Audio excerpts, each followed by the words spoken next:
And then the next one we have is closure. And this one's going to be a little bit harder to draw, but you can still try. Okay, so another example of closure, I can show you a different one, but here the triangle seems to almost jump out at us like it's three-dimensional because these circles are incomplete. So we want the triangle to be complete because again, we like that meaningful whole.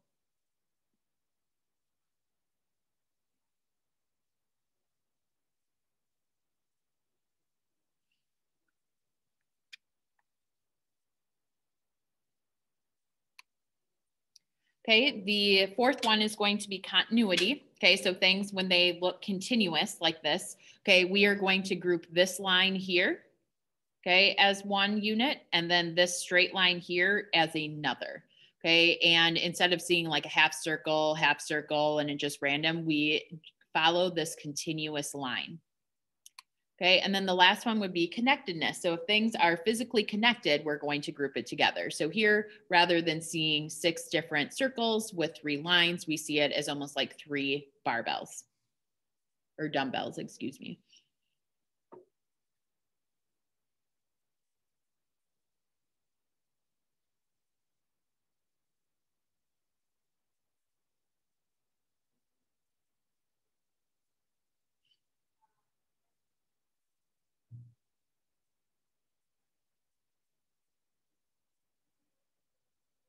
Okay, so let's practice this.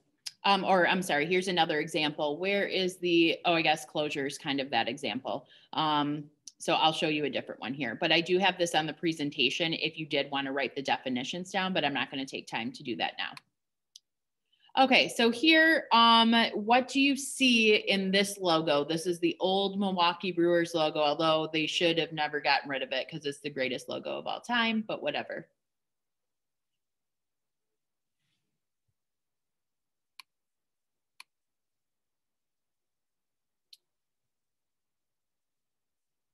Okay, so the greatest day of my life was when I realized that this was an M and a B. Okay, so here it's obviously a baseball glove, so we see it as a meaningful whole. Okay, but then we have the M and the B. Okay, and then the baseball. Greatest logo ever. Okay, so grouping principles can also lead us astray. So this is an impossible figure, which means that it's not real. Okay, and it's called the two-pronged trident. Okay, so if you think about this, we like our continuity. Okay, so here we want to follow it, but then it's not matching up here. So this is playing tricks with our mind, okay, based on these principles. So what you're going to do now is I would like you to look at this picture and I want you to identify 2 different grouping principles when you look at this picture. Okay, so again, you're going to identify 2 different grouping principles and I'd like you to type those to me in the chat, please. And you can type that just to me if you'd like. I'm going to give you a minute to do this.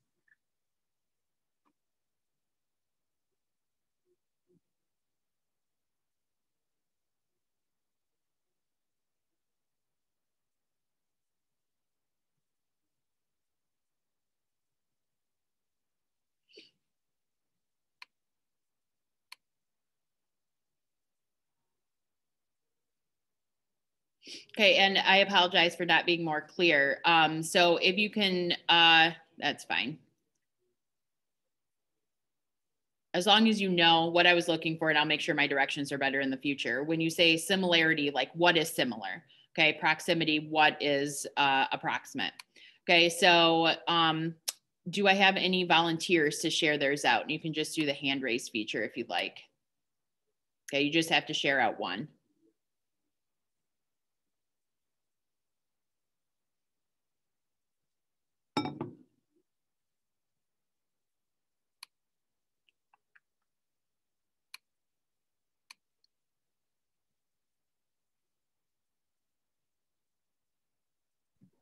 I did similarity because you group like the yellow ones all together right there.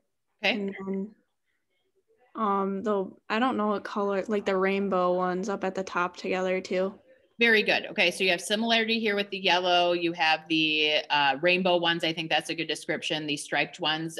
Jack Keller, which is another one you saw? I did proximity because it kind of goes with the similarity, but like more that that whole group of yellowfish, including the striped one, and then the orange goldfish, and kind of like that middle group, that whole middle group, and then and then the ones on the right too. Okay, very good. Thank you. Okay, so I know some people have said continuity too. That one's a little bit harder, but I think here we see the leaves, okay, which could be connectedness and continuity. We see this as a plant, okay, rather than all these separate figures. Okay, so that could be an example there as well. Okay, thank you for sharing. All right, so now what we're going to look at here is we're going to move on to depth perception from the grouping principles. Okay, and depth perception, we're going to look at two different things. We have our two binocular cues. Okay, so for depth perception, the binocular cues require two eyes. Okay, so it is easier to see in depth with two eyes. Okay, if somebody has an eye that doesn't work, or they're blind in one eye, or they have a harder time seeing from that eye, depth perception is harder, but not impossible. Okay, so with the binocular cues, we have two. Okay, and the first is retinal disparity. And we're going to do this activity here to demonstrate this. Okay, so for retinal disparity, this means that our retinas, okay, differ by about 2 to 3 inches. Okay, I thought I had the definition. It's okay. Our retinas differ by about 2 to 3 inches. So that means the message that's hitting my left eye is different than the message hitting my right eye. The closer the object is, the more different the image is. Okay, and we can actually mess with our brain here and make us kind of see double. Okay, and you have to be relatively close. So here, what you're going to do is just like this person is doing. Okay, and I'll turn to the side so you can see about how far apart, how far away I am. Okay, is I'm about right here, and you kind of don't stare at your finger and cross your eyes. That's a different binocular cue. You have to like look through it. Okay, so, and then you should be able to see like a floating finger there. Okay, and that's because our retinas receive two different sensory input. Okay, so it's creating this illusion that we have a third floating finger. Okay, love this video. It shows a really how our brain works by reading the information from our eyes. Stop. Oh, and I am going to ask you to do these things, not pour beer. The next one. Okay, I don't think this is a very good sample. We could say this is sampling bias here because they're asking people to do perceptual things in a bar, which whatever. Okay, but I'll let you know what game I want you to do. Put your hands to your sides. Okay, so you're going to do this, and you actually have to stand up. Okay, and obviously I know you can just stay sitting there, but if you stand up, it is kind of neat. Like this. Now bring your fingertips up like this. Now, looking at your fingertips, touch them together. Easy enough, right? Okay, bring your hands back down to your sides. Now close one eye. Now again, bring your fingertips up like this. And while staring at your fingertips, touch them together. As easy as it looks, right? Okay, so did anybody actually not get it? Okay, because I know sometimes, and you have to come up really fast in order to do it. Okay, so let's just take a look at what happens touch your here. Fingertips together with one eye closed. Yeah, Don't again, worry. You're not a sampling bias with here. only one eye open, you weren't able to accurately gauge depth. Why is that? Here to point us in the right direction is Dr. Mark Cengiz. He's an expert in understanding how your brain perceives depth. In reality, we don't see truly in 3D. It's a construct that our brain makes for us. The reason that we see it all is so that we can interact with the world around us, not bump into it. But the only way we could do those things is if we had perception of 3D. But there's a fundamental difficulty in perceiving in 3D. The retina at the back of your eye is two-dimensional. It's like a screen on which the world is projected. How can a brain take a two-dimensional input and figure out what that three-dimensional world is like? To help answer that question, let's go bowling. Take a look at these pins. This is how your brain sees them with height, width, and depth. But neither of your eyes actually sees this image. This is what your left eye sees, and this is what your right eye sees. Your eyes have slightly different views of the same image, but your brain combines those views into one precise image of where the objects actually are in space, allowing you to throw a strike right down the middle. This is what scientists call stereoscopic vision. The word stereo in your stereo system at home refers to the left and right speaker. And it's for the same reason that we use the word stereo when we refer to stereoscopic vision. When you're using only one eye to play this game of putting your fingers together, it becomes much more difficult because you've lost the stereoscopic depth effect.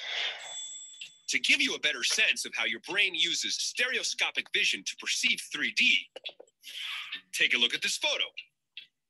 Got it? Now here's another one.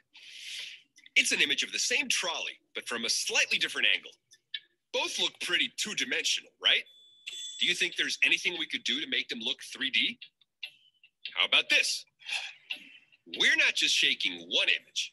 We're actually quickly alternating between the two similar images. Doesn't it look like you could jump on the trolley and ride it all the way down the hill? Take a look at some more examples. Here are the two photos. And here's what they look like when we alternate them. Pretty cool, right? What you're looking at is a... I just love that. And again, this is meant to show retinal disparity because these images differ just a little bit, just like our eyes. And when we flash those images back and forth, especially this one, really looks three-dimensional. Are the two photos. And here's what they look like when we alternate them. Pretty cool, right? What you're looking at is a stereo animated illusion. All we're doing is jumping back and forth between two similar but different pictures. Your brain interprets the difference between the two flat images as depth, simulating what your eyes do with real three-dimensional objects. Stereoscopy. So, and think about this too, when we look at like a 3D movie, if you've ever been to a 3D movie, and I don't exactly know how the glasses work, but if you've ever tried watching a 3D movie without the glasses on, it's blurry. Okay, so it's helping produce those two images so that we can see it in 3D.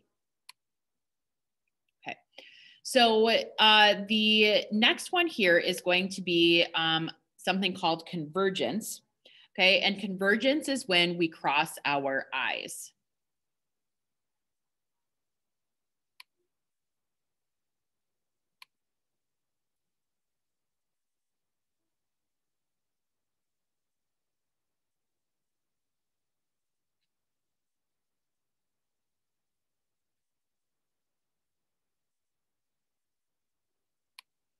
Okay, so convergence is crossing our eyes. Now, the more we cross our eyes, the closer the object needs to be. Okay, so that is going to help us determine if how close something is. So how different it is with retinal disparity, but then how much do our eyes actually have to converge? I actually had a friend, and I know I've mentioned this before, but her daughters had a convergence disorder. That means their eyes wouldn't cross. And you think about like, oh, big deal, you can't cross your eyes. But we converge our eyes constantly, especially for reading or text messages. Okay, so her girls were having a hard time learning to read because they couldn't cross their eyes, like the muscles wouldn't cross. Okay, so then they were seeing double vision. So if you have double vision, that's going to make it a lot harder to learn to read. So think about that. You know, kids who physically can't see that may be diagnosed with like a reading problem when in actuality it's something with their eyes. Okay. So now we're going to move on to monocular cues, and I'm actually going to draw this because it's faster and also it's just more beneficial. Okay, so I'm going to draw this along with you. Okay, and the monocular cues require only one eye. Okay, and I'll come back and show this to you in just a second. Okay, you don't have to have different colors here. It doesn't really matter.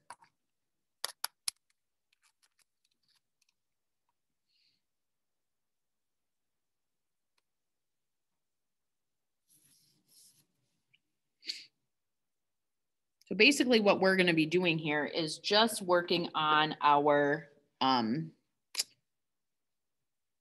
like going back to elementary, middle school drawing.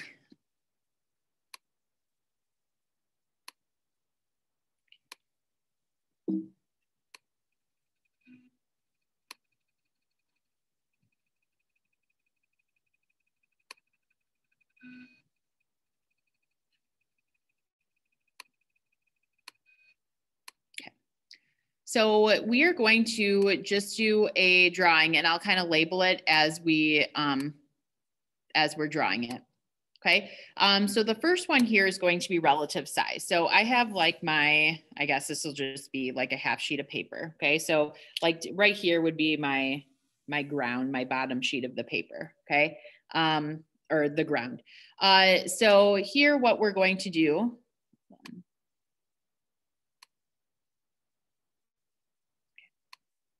All right, so the first thing we're going to do is something called relative size, okay? So if you were to draw like a tree,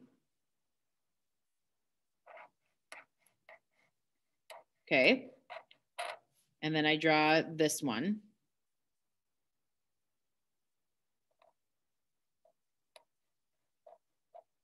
Okay, what I have here is relative size, okay? And relative size, and maybe last year I think I did these individually.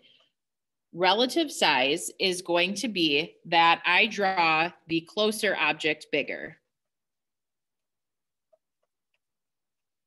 So ignore, I'm gonna forget this line here. There, sorry. Okay, I'm gonna start over.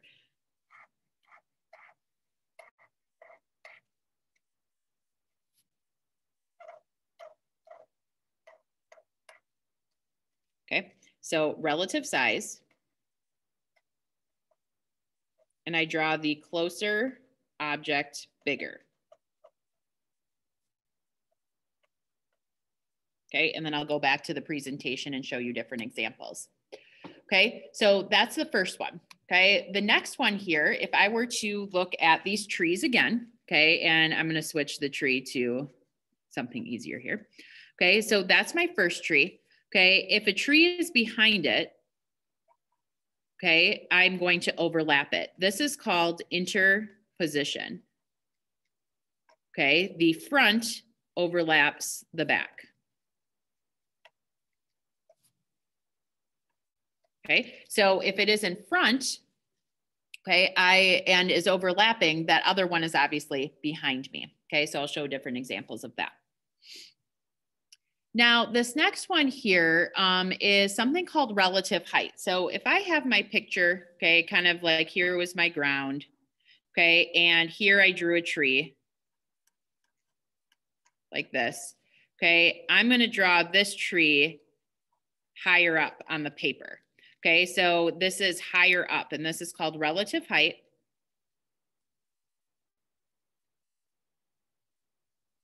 Closer object is lower.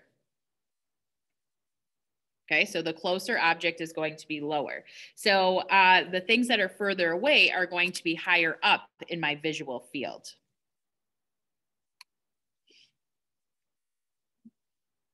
The next one is linear perspective, and I'm sure a lot of you are familiar with this. Okay, so if I'm going to draw a railroad, I draw it converging in the distance.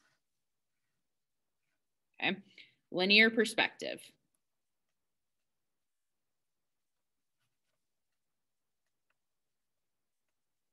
Okay, and again, what linear perspective is, okay, is that the parallel lines converge or meet.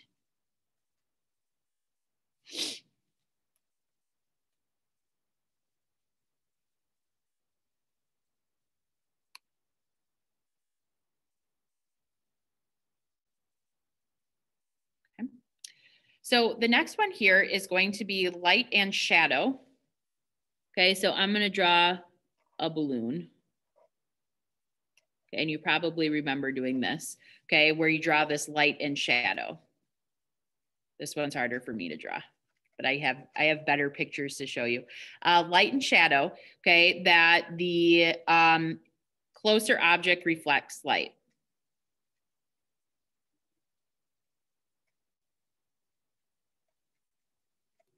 Okay, so this part here would reflect the light.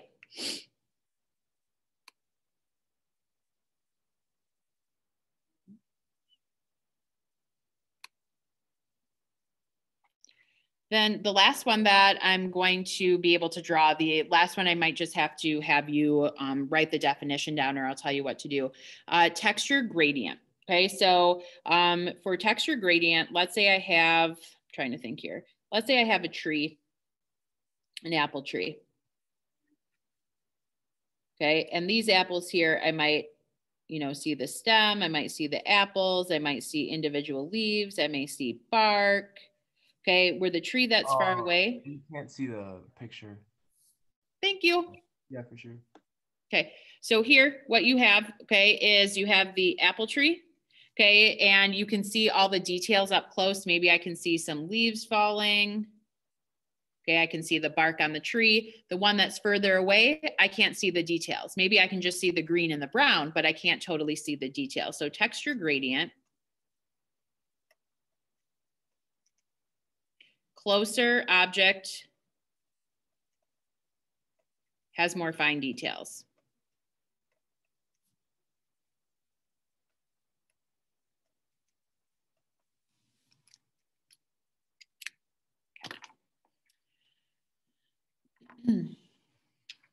All right, so I am going to go back to our presentation, show you some other examples here, mess with your brain a little bit, and then we're going to apply the information.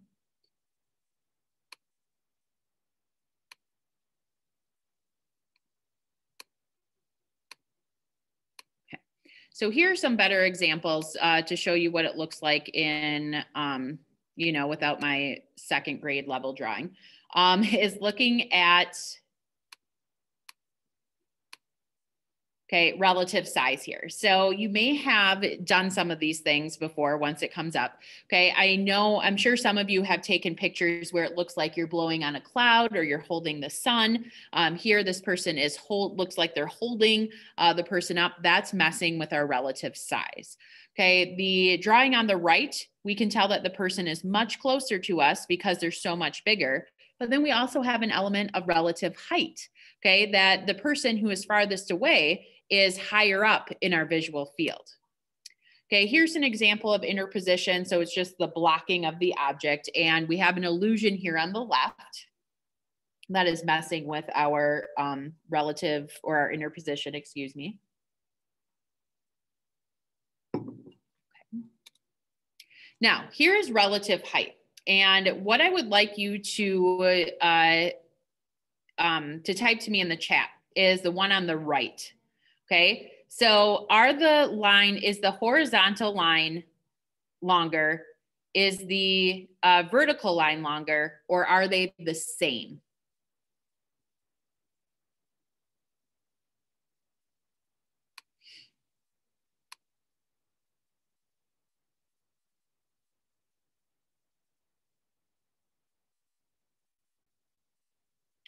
Okay, I have everybody saying the same, except one person said horizontal is longer. So otherwise, everybody else has said the same. So I have to prove this.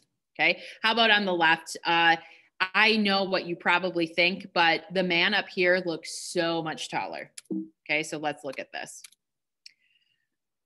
Okay, so on here, I decided to include this. Okay, so you can see here, it might be a little bit short. Okay, but that is the horizontal line.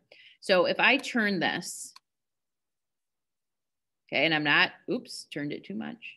Okay, I'm not editing the size at all. Look at how much shorter that line is than the vertical line. Okay, and this is messing with our relative height because if things are higher up in our visual field, they are farther away. Okay, so if these two lines are really the same size and that's farther away, it actually should look smaller. Okay, so it's really messing with us. Same thing here. Okay, these two are exactly the same size. Okay, and it's almost hard to fathom. Okay, when I look at this one, it drives me crazy. Okay, so again, if these two men are really the same size, okay, this guy should look smaller, but he doesn't. Okay, so because they are actually the same size and he's farther away, we must think that this person's way bigger, okay, than what he actually is. Okay, so this one drives me crazy. Okay, so next one is looking at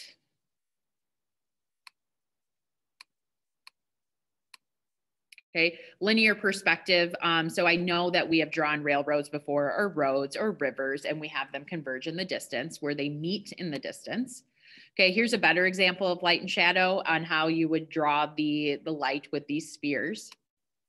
Okay, and then texture gradient. I know I had drawn apples, but I just wanted to point out to you, like here you can see the grain on the barrel, you can see the stems, I can see some of the colors here, but back here I can't see the grains. Up here I can see like the actual leaf and like the pattern in the leaf, and back here it looks blurry. So those objects that are closer to us are texture gradient.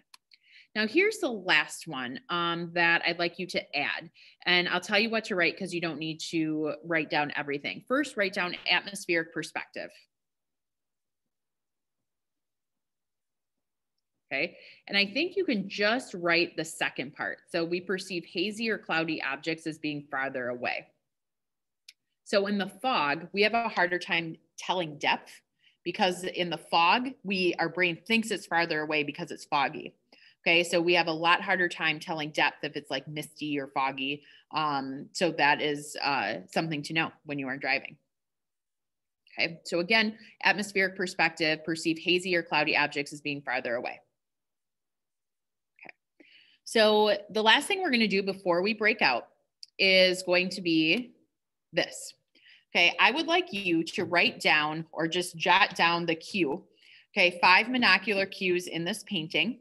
Okay, and then I am going to have you type one to me, and then I'm going to randomly call on people, and all you would have to say is I have this and I have this. Okay, so I need you to right now find 5 cues. Do that first. Find the 5 cues. And what I'm looking for here is that you would say something like linear perspective and then tell me what it is in this painting. Interposition, what's an example of it in this painting? That's what I'm looking for. And you can type that to me in the chat privately.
Okay, so I have a few here and I'm just going to call on you. And you're just going to share out what you said because you are correct. Okay, so I'm calling on you with the right information. So I'd like Cammie, can you unmute yourself and share yours, please? Yeah, the first one that I did was texture gradient, and I was just looking at the trees and the tree bark. Like the further away, you can't see the gradient. Okay, very good. Thank you very much. Okay, next, Aiden, can you share yours, please? Yeah, there's a interposition by the horses because one of the horses is almost in front of the one that's in the back. Okay, very good. Okay, thank you. Addie, you had an interposition one too. Can you share that? Yeah, I have the dog behind the tree, like overlapping with the tree. And then I also have the man on the far right where the pole is like overlapping with his arm. Okay, very good. Yeah, another really good example. So the next person then is Peyton S. Can you share yours, please? Yeah, I put linear perspective because the pathway that's like kind of off to the side on the screen kind of looks like it's like going to meet in the distance. Okay, very good. Thank you. And then Emma, can you share yours?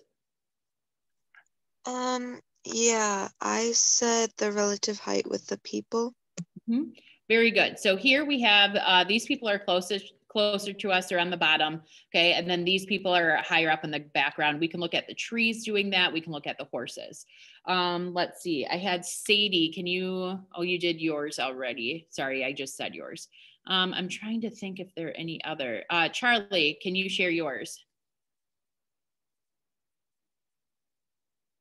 I had relative size with the trees, like the trunks. Like Good. one trunk is bigger than the other. Okay, very good. So we can tell that we assume all these trunks are the same size, but the ones closer to us are drawn bigger. Okay, and then I think that's most of them. Let's see, relative size, relative position, relative height.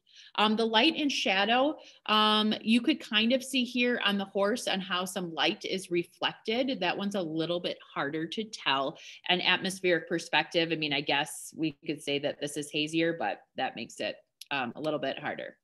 Okay, so now what we're going to do is we are going to do FAST 3.3. And we're going to apply everything that we've been looking at.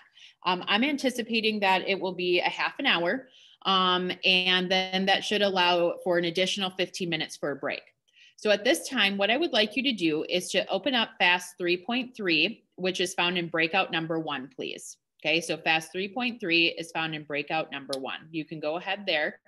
And what I'm going to try to do is while you guys are doing that, I'll see if I have time to record the lesson here. I don't know because I'm meeting with some students, I think. So everybody go ahead and open that up.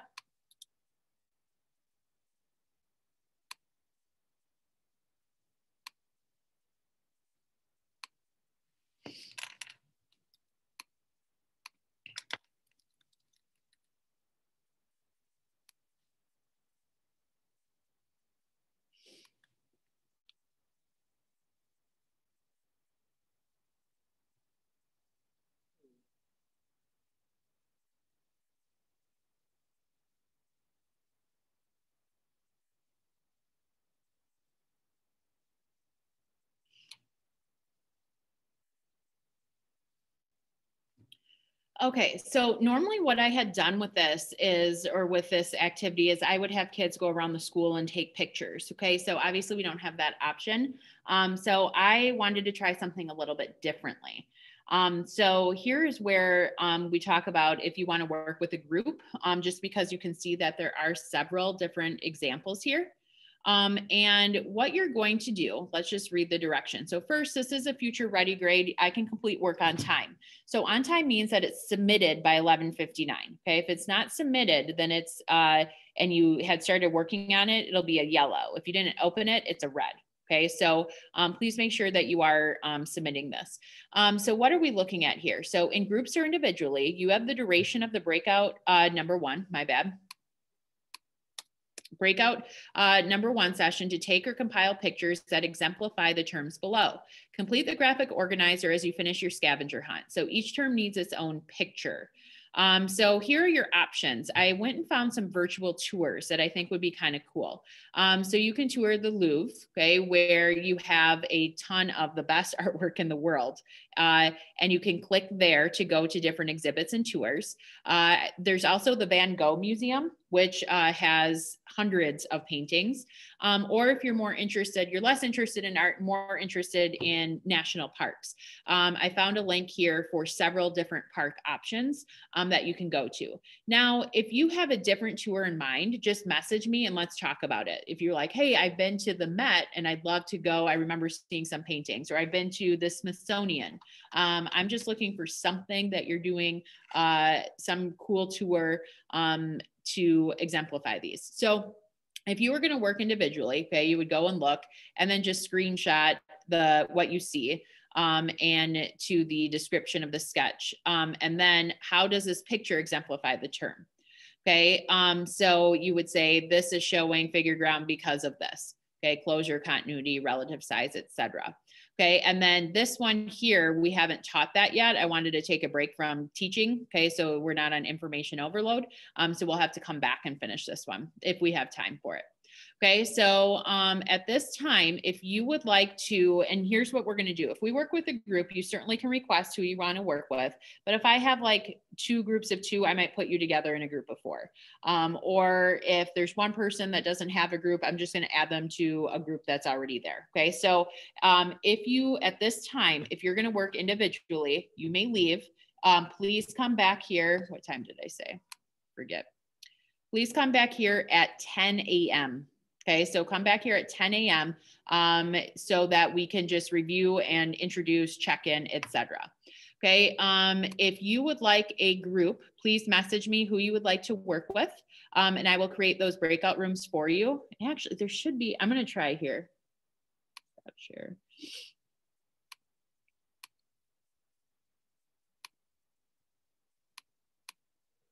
Okay, if I do this, are you allowed to choose your own room? Do you guys get anything like that?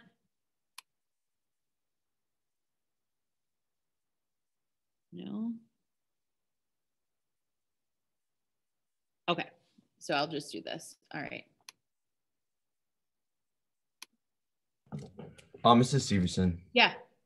I'm gonna work individually, but I just have a quick question. Sure. So this has to do more with yesterday's lesson, but I was wondering, you know how we can like see in our mind's eye kind of? Say that like again? You can like visualize something in your mind's eye. Yes. Is there a reason why like we normally see out of what feels like our normal eyes and not in our mind's eye? And if someone, hang on 1 second. I want to think about this. Let me get these groups though. Okay. Okay, just a second. Yes, you can work on your own. Whoever just asked that. Okay. What happened to them?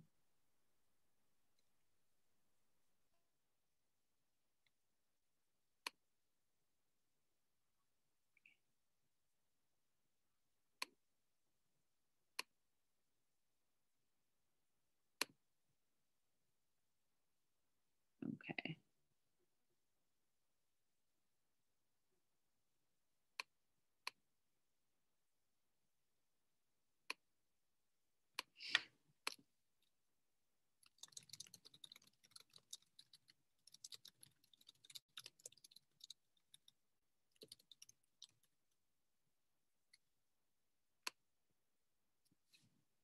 Okay, so what do you mean by mind's eye? So I mean like if you close your eyes and visualize like, I don't know, like something like an apple or something. And Yep. I guess like another way to think about it is like, let's say like the person who uses echolocation to see. Yep. Like they can't see out of their normal eyes. So would they just see everything in their mind's eye? I see what you're saying. You know, okay, so this is going to Like, seem what's the difference really between like how we just like see and then how we can visualize things? okay.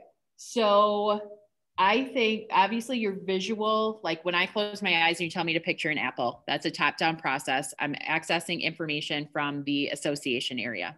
Okay. Mm-hmm. So that is what's allowing me to picture it.